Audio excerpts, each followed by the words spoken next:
তোমার কোলে পিঠেই তো মেয়েটা বড় হলো। ছোট থেকে সব বিষয় ওকে প্রশ্রয় দিয়ে এমন মাথায় তুলেছ যে আজ ও হিতাহিত জ্ঞান শূন্য হয়ে পড়েছে। না হলে একজন বিবাহিত পুরুষের জন্য এমন পাগলামো কেউ করে? সমাজ সংস্কার না মেনে দোকান কাটার মতো ও যা যা করছে, আর তুমি তাতে আশকারা দিচ্ছ দিদি ঠাকুরন। আমি বাদর, দোকান কাটা, এরকম তুমি বলতে পারলে বাবা? দেখো দেখো, মেয়েটা আবার ফুপিয়ে ফুপিয়ে কাঁদছে। লক্ষ্মীটি ভাই, আর ওকে এসব বলো না, আর মেয়েটার মনে কষ্ট দিও না তুমি। এখনো তুমি ওকে শাসন করতে বারণ করছো দিদি ঠাকুরন। আমি তোমাকে সাবধান করে দিচ্ছি, তুমি এসব আর করবে না। তোমার জীবনে যে স্বাদ অপূর্ণ রয়ে গেছে, তা আমার মেয়ের মধ্যে দিয়ে তুমি পূরণ করার চেষ্টা করো না।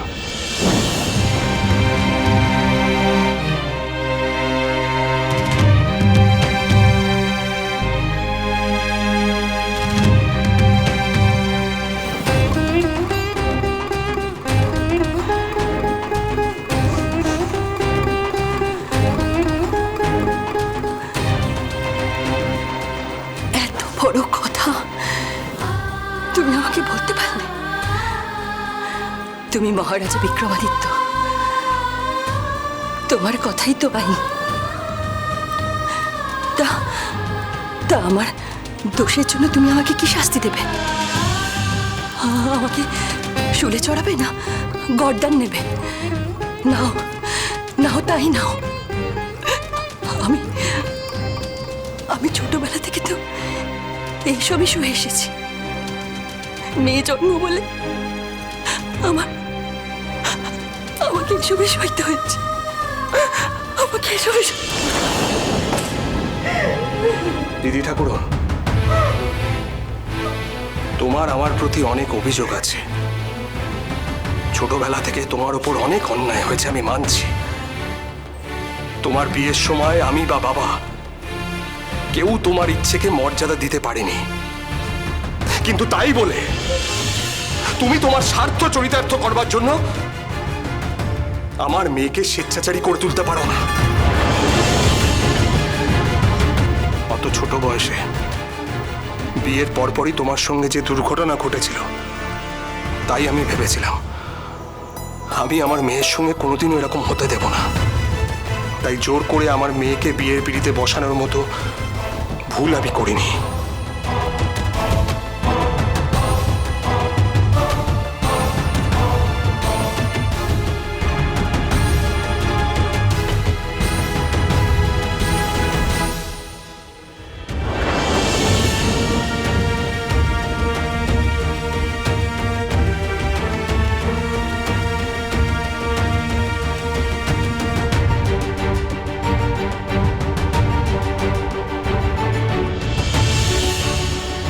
আমি ভেবেছিলাম প্রিয়া মা বড় হলে, বুঝদার হলে ওর পছন্দ মতো স্বামী বেছে নেওয়ার ওকে অধিকার দেব,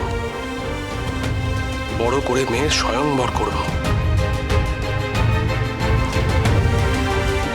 কিন্তু আমি বুঝতে পেরেছি আমি ভুল ছিলাম।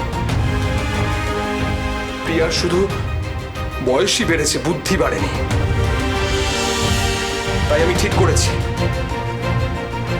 বড় কোনো ভুল করার আগে প্রিয়াকে বিয়ের পিঁড়িতে বসতে হবে।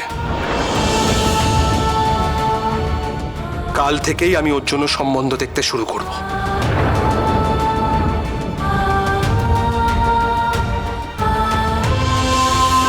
না বাবা, কিছুতেই না। চেঁচিও না প্রিয়ঙ্গদা, আমি তোমার কোনো কথা শুনতে চাই না। আজ তোমার কথা শুনে আমি কত বড় ভুল করতে যাচ্ছিলাম। বেচারি খনাকে শিক্ষাগুরুর পদ থেকে বহিষ্কার করতে যাচ্ছিলাম। বিনা দোষে কি অনাচারী না হতো এই মেয়েটার ওপর, ভাগ্যিস করিনি। প্রিয়ঙ্গদা, তোমার মতো বুনো ওলকে শায়েস্তা করতে খনার মতো বাঘা তেঁতুলি প্রয়োজন। যা করার তুমি করে ফেলেছ, এবার বিবাহের জন্য প্রস্তুত হও।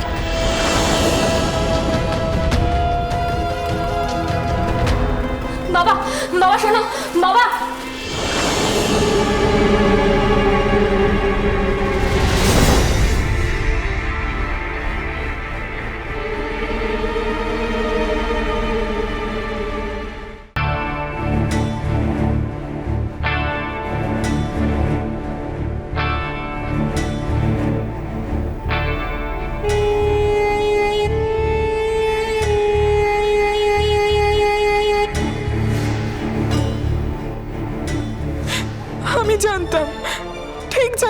এরকমই কিছু একটা হবে। ছেলেটা সে সকাল থেকে শরীর খারাপ, কাল সারা রাত জেগে কাজ করেছে, কখন যে ঠান্ডা লেগে গেছে কে জানে। এই দম জ্বর নিয়ে সারা দিন ধরে ছোটাছুটি করেছে, তার মধ্যে এই ঝগড়া ঝামেলা। আমার ছেলেটার যে মানসিক অবস্থা কি হয়ে রয়েছে।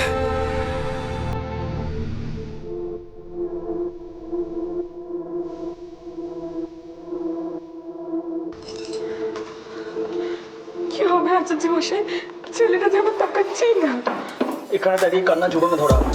বনৌষধির ভাড়ার থেকে মিহিরের জন্য জটের পথ্যি বানিয়ে নিয়ে এসো, যাও। হ্যাঁ, আমি এক্ষুনি নিয়ে আসছি।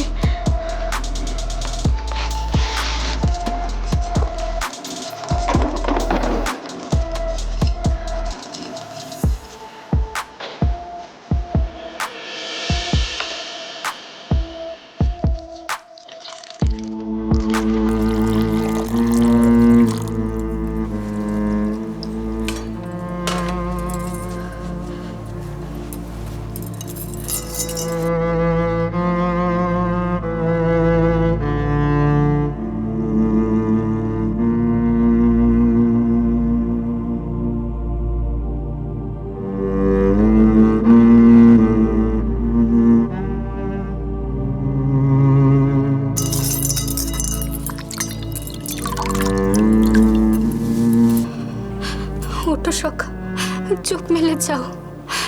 সখা ওঠো, আর রাগ করে থাকে না লক্ষ্মীটি। একবার চোখ খোলো সখা। সখা ওঠো না, ওঠো না সখা, দোহাই তোমার।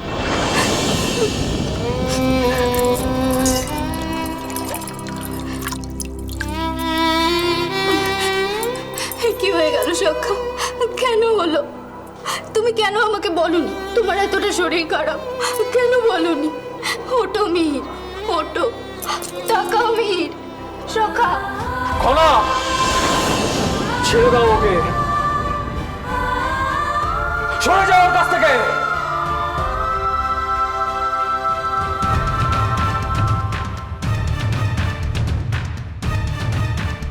যতক্ষণ পর্যন্ত মিহিরের জ্ঞান ছিল ততক্ষণ অনেক অশান্তি ভোগ করেছে।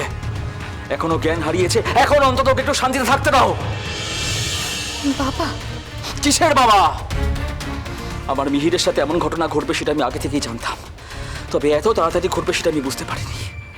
যে স্ত্রী বিবাহের পর তার সংসার ধর্ম ফেলে রেখে বাইরে কাজে বেরোয়, নিজের স্বামীর থেকে নিজের পেশাকেই বেশি প্রাধান্য দেয়, নিজের প্রতি পরমেশ্বরকে অপমান করে, অবজ্ঞা করে, পাপের 16 কলা পূর্ণ করে দিয়ে যে স্ত্রী তার স্বামীর নাম নিজের মুখে উচ্চারণ করে, তার স্বামী কখনো সুস্থ থাকতে পারে?